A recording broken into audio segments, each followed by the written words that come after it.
Hello， 最近好興買呢一塊美國特選嫩肩里肌肉，隻牛最嫩嗰個部位就係菲力，咁而佢就係第二嫩，熱量又比較低，價錢又公道，喺 Costco 入邊佢都算係 CP 值最高㗎。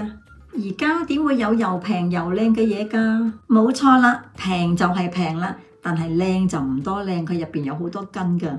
所以今日咧就同大家分享點樣可以切走好韌嗰啲筋，變成一塊好腍好嫩嘅肉。呢嚿肉一陣就唔使㗎啦，咁所以我哋而家咧就要沖一沖乾淨個包裝，跟住咧就用廚房紙巾印乾，用酒精將個砧板消毒抹乾。喺剪開之前就要準備多啲廚房紙巾，因為真空包裝咧就會有好多血水。印乾佢，同埋咧就要準備一把比較長啲同埋好利嘅刀。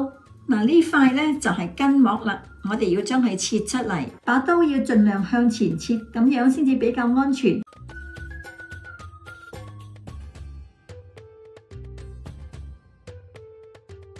我哋唔係專業，切得唔靚都唔緊要，安全最重要。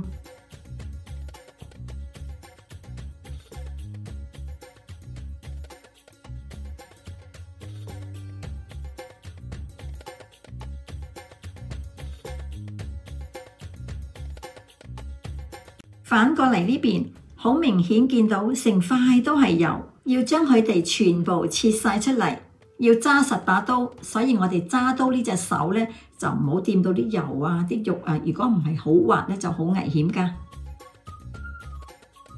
切晒啲油出嚟咧，就切埋啲筋膜，盡量向上切，係咁樣就唔會話切到好多肉。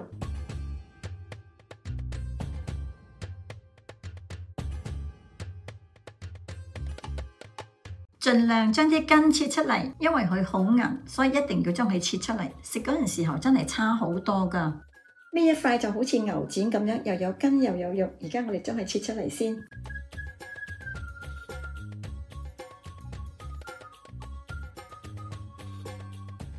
嗱，喺中間呢度呢係嚿筋嚟嘅，佢係成條過咁樣嘅，所以我哋而家呢就要將佢切開一半，咁樣先至容易將條筋攞出嚟，一路咁慢慢將佢切過去。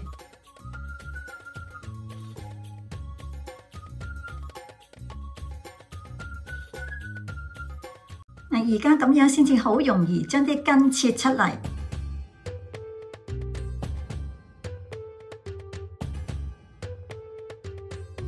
呢一塊特別多筋就要將佢切出嚟啦。咁跟住腍嗰一邊呢，就將佢切嚟炒牛柳粒；筋嗰一邊呢，就留返嚟燉啊、煲啊都得㗎喇。最後可以得到4塊好嫩嘅牛扒。嗱，如果你唔將啲筋切出嚟，成嚿咁樣切落去，咁嗰嚿牛扒就係咁嘅樣啦，有一條粗筋喺度。有筋呢個部位你係咁煎幾煎呢，係唔好食嘅。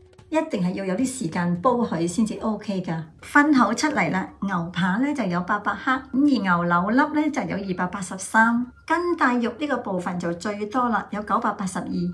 牛油都唔少㗎喎，有270。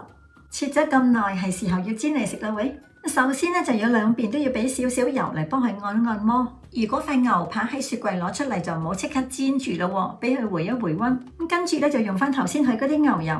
煎牛扒一定要夠熱，要用中大火或者係大火。仲有一塊細細擠埋落去煎，每邊都煎佢3分零4分鐘，佢，夠佢煎出嚟比較勻稱啲㗎。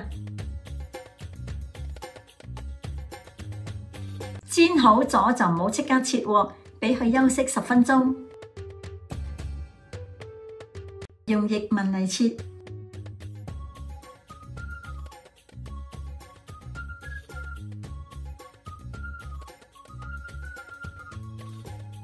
我哋中意咁嘅熟度，咁如果你中意佢熟啲，咁咪煎耐啲咯。呢塊牛扒真係認真抵食啊，肉味又夠豐富，真係好嫩好正。